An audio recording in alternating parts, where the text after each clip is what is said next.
3.1운동 100주년을 맞이하여 3.1운동의 근간이 되었던 동학이 재조명되고 있는데요. 오늘은 동학의 본래 핵심 가르침을 알아보겠습니다. 드라마 첫 회에 시천주 수행을 하는 모습이 나옵니다. 인내천은 익숙하지만 시천주는 생소한데요. 사실 동학의 본래 가르침은 인내천이 아닌 시천주였습니다. 시천주는 본주문, 시천주 조화정 영세불망 만사지 13글자와 강령주문 직이금지 원희대강 8글자로 총 21자로 되어 있습니다. 천주님을 모시고 조화를 정하니 만사를 알게 되는 그 큰 은혜를 영원토록 잊지 못한다는 뜻입니다. 여기서 나오는 천주라는 단어 때문에 동학이 서교로 오해를 받아 엄청난 탄압을 받게 됩니다. 하지만 이는 동학의 근본 가르침을 모르고 했던 오해일 뿐이었습니다.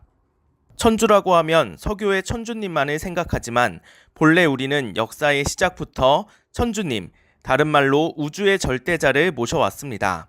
그 우주의 절대자를 천주님, 한울님, 하나님, 칠성님, 상제님, 삼신상제님 등등 여러 호칭으로 불러왔는데요.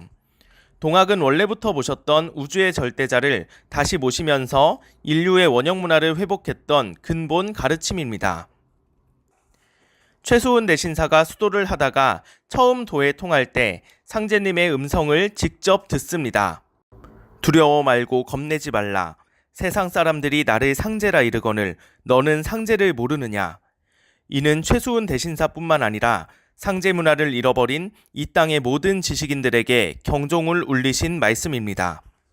이후 최수은 대신사가 천상에 계신 상제님과 직접 문답을 하며 동학의 여러 경전이 나오게 되었습니다. 동경대전 포덕문에는 자연의 모든 변화가 천주님의 조화의 자치가 천하에 뚜렷한 것이라 했습니다. 도원기설을 보면 상제님께서 직접 최수은 대신사에게 너는 내 아들이니 나를 아버지로 부르라는 말씀을 해주십니다. 최수은 대신사는 후에 조선 조정으로부터 역도로 몰려 처형당하게 됩니다.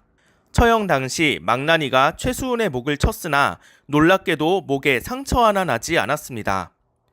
망나니가 놀라고 두려워 최수은에게 제발 처형당해달라고 빌었습니다. 최수은 대신사는 청수를 올린 후 상제님께 기도했고 이후 처형이 다시 집행되어 그제서야 목이 떨어졌다고 합니다. 상제 문화를 잃어버린 지 너무 오랜 시간이 지나서일까요? 최수은 대신사가 처형을 당한 후 유교 문화에 익숙했던 제자들은 상제님의 가르침을 제대로 이해하지 못했습니다.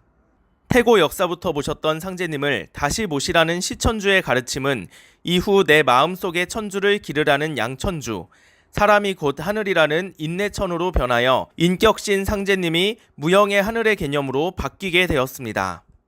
드라마 녹두꽃의 배경이 되는 동학혁명은 새 시대의 시작을 알린 근대사의 출발점입니다.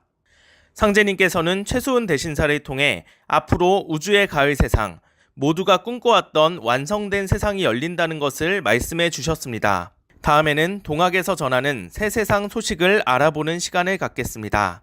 동학의 본래 가르침을 되찾아 우리의 원형 문화를 회복하는 주인공이 되시기를 바랍니다.